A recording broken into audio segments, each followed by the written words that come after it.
کسی نے ایک سوال کیا، شادی کے دن صرف یادگار کے طور پر دلہا دلہن کے فوٹوز لینا صحیح ہے نہیں؟ ٹھیک، دیکھیے شادی کے دن یا غیر شادی کے دن یا کوئی اور دنوں میں بھی یادگار کے طور پر فوٹو لینا شریعتاً جائز نہیں ہے۔ شرعی وجوہات کے تحت فوٹو لینا جائز ہے۔ وجوہات شرعی بہت سی ہو سکتی ہے، خبریں پہنچانا ہو سکتا ہے، انفارمیشن دینا ہوتا ہے، آئیڈینٹیفیکیشن ہو سکتا ہے، بہت چیزیں ہو سکتی ہیں۔ تو شرعی ضرورتوں کے علاوہ تصویر لینا یا بنانا شریعت نے جائز نہیں، یاد رکھیے یہ بات کو آپ ذہن نشین کر لیں۔ ٹھیک، بہت سے لوگ ہوتے ہیں بھائی شادی میں یادگار، کیا یادگار رکھنا چاہ رہے ہیں آپ بولیے؟ ایسی کیا چیز ہوتی ہے اس میں جو آپ کو یاد رکھنا ہے؟ وہی آدمی آپ کو زندگی بھر ملیں گا، یہی عورت اور لڑکی آپ کو زندگی، کیا یاد کیا رکھنا ہے اس میں؟ زندگی بھر یاد کریں گے 10 سال بعد ہم اتنے جوان تھے شادی ہوئی تھی، پھر اس کے بعد 20 سال بعد یاد کریں گے ہم اتنے جوان تھے ہماری شادی ہوئی تھی۔ ضرورت کیا ہے اس کی؟ وجہ کیا ہے اس کی؟ کوئی ریزن نہیں ہے، کیا یادگار، مطلب میں سمجھ میں نہیں آتا یہ کون سی یادگار ہے، اس کے کیا بینیفٹس ہوتے ہیں، مجھے کچھ نہیں اس میں پلے پڑتا ہے۔ اس کے نقصانات لیکن بہت زبردست ہوتے ہیں، یاد رکھیں، جس کو ہم اندازہ بھی نہیں لگا سکتے کیا کیا نقصانات ان چیزوں کے ہو سکتے ہیں، یاد رکھیں۔ اس لیے کہ دنیا میں جو سب سے پہلے شرک آیا اس کی وجہ تصویر ہی تھی۔ آپ صلی اللہ علیہ وسلم فرماتے، صحیح بخاری کی روایت ہے، آدم علیہ السلام کے بعد 10 نسلیں ایسی گزری جب شرک نہیں ہوا اس امت میں۔ اس کے بعد نوح علیہ السلام سے پہلے کچھ نیک لوگ گزرے، 5 نیک لوگ تھے وہ گزرے، اور جب وہ گزر کر چلے گئے تو شیطان اس کے بعد کی امت کے اگلی نسل پہ آیا، جبکہ ان کے زمانے کے لوگ مر چکے تھے، اور آ کر کہا یہ کتنے نیک لوگ تھے، تو تم بھی نیکی کرو ان کو دیکھ کر، اور ان کو یاد رکھو ان کو، تاکہ اس کو دیکھ کر نیکی کرو۔ تو لوگ ان کو یاد کر کے نیکیاں کرتے تھے۔ اس کے بعد کی نسل کے پاس آیا اور کہا کہ یہ لوگ کتنے نیک تھے، تمہارے بڑے ان کو یاد کر کے نیکی کرتے تھے، لہٰذا تم ان کی تصویریں بنا لو، اس لیے کہ اب تم کو تو یاد نہیں ہے، لو تصویریں دیکھو گے تو پھر یاد آئیں گا تو نیکی کرو گے۔ تو انہوں نے کہا ہم کو تصویر نہیں آتی بنا، تو کہا میں بنا دیتا ہوں۔ اس نے 5 نیک لوگوں کی تصویریں بنا دی، اب لوگ اس کو دیکھ کر نیکی کرنے لگ گئے، تصویروں کی کاپی بنائی، دیکھ دیکھ کر نیکی کرنے لگ گئے۔ اگلی نسل کے پاس آیا، کہا تمہارے بڑے ان تصویروں کو دیکھ کر نیکی کرتے تھے، کیا تم کو سمجھ میں نہیں آ رہے تصویریں کیوں ہیں؟ انہوں نے کہا کیوں؟ کہا اس کو دیکھ کر نیکی کرتے تھے، تو تم بھی نیکی کرو، اب لہٰذا تصویریں تو خراب ہوتی ہیں، ان کے مجسمے بنا لو، اسٹیچوز بنا لو۔ کہا ہمیں تو نہیں آتا، کہا میں بنا دیتا ہوں۔ اس نے 5 لوگوں کے مجسمے بنا کے دے دیا۔ یہ نسل بھی عبادت میں گیا، مطلب انہوں نیکی کرتے تھے اس مجسمے کو دیکھ کے۔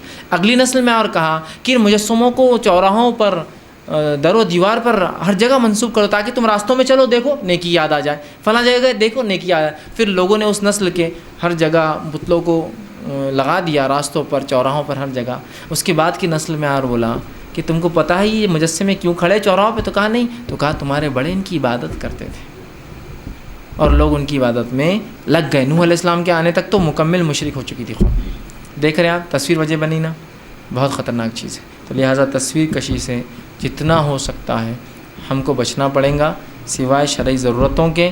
یہ یادگاروں کے چکر میں، آپ چونکہ کسی کے لیے یادگار وہ ہے تو آپ کو بولیں گا پھر مرے بھی تو یادگار رہتے نا، کہ میں مرے تھے تو ایسے دکھ رہے تھے۔ پھر پیدائش بھی تو یادگار ہوتی ہے نا، پھر پیدا ہو رہے تو ایسے دکھے تھے۔ پھر پیدائش میں دادا کی گود میں، نانا گود میں، چچا گود میں، ماموں گود میں، بھائی کی گود میں، پھر اب وہ n نمبر آف چیزیں ہو جائیں گی۔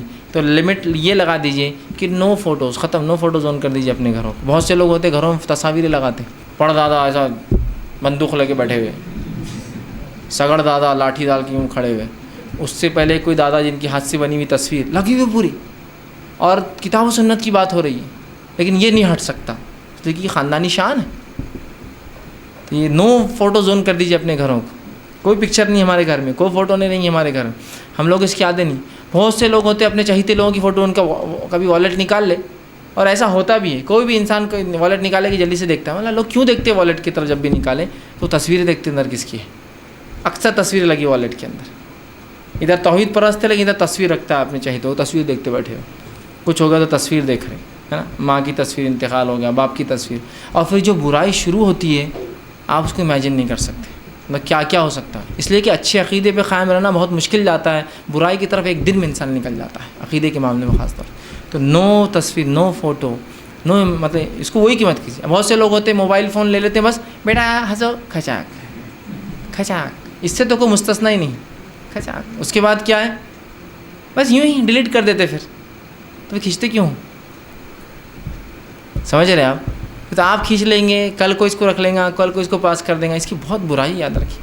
ہاں ضرورت کے تحت ایک الگ چیز ہے، ضرورت ہو سکتی ہے، کوئی شرعی ضرورت ہے ایسی ہو سکتی ہے تصویر لینا، لیکن یہاں تو ضرورت نہیں ہے نا کہ بھائی موبائل میں کیمرہ ہے تو بس فوٹو کھینچتے چلو، آپ کس کی بھی کھینچ لے رہے، بس بیٹھے بیٹھے کھینچ لیے، اور کبھی اس کو جوک بنا دے رہے، کبھی اس کو ایڈٹ کر کے اپلوڈ کر دے رہے تصویروں پہ۔ ایک صاحب نے ایک بار ایک شخص کی فوٹو لی اور اس کے بعد جو ہے اپنے فیس بک پر اپلوڈ کر دیا، تو فیس بک پہ اپلوڈ کیا تو ایک بنایا تھے فریم پہ مالا لگا اور ان کی تصویر اندر لگی ہوئی، دعا کیجیے بولے ان کے لیے، ٹھیک۔ وہ ہوتا نا ہندوؤں میں مالے چڑھے سے مرنے کے بعد جو ہوتا ویسا فریم بنا ہوا تھا، ان کی تصویر کو اندر ڈال دیا اس نے، ٹھیک، اور وہ بھی بڑے خوش ہو گئے، اپنے وہ اس کو پروفائل پکچر بنا دیا انہوں نے، ان کو بہت اچھا لگا شاید۔ تو تعجب دیکھیے نا، ابھی تو یہ کیا اس نے، اس کے علاوہ کچھ کر دے تو بہت نقصانات ہو سکتے ہیں۔ تو بہرحال کوشش کریں کہ آپ ان تمام معاملات میں بہت زیادہ احتیاط کریں، تصویر کا جہاں تک معاملہ ہے۔ جی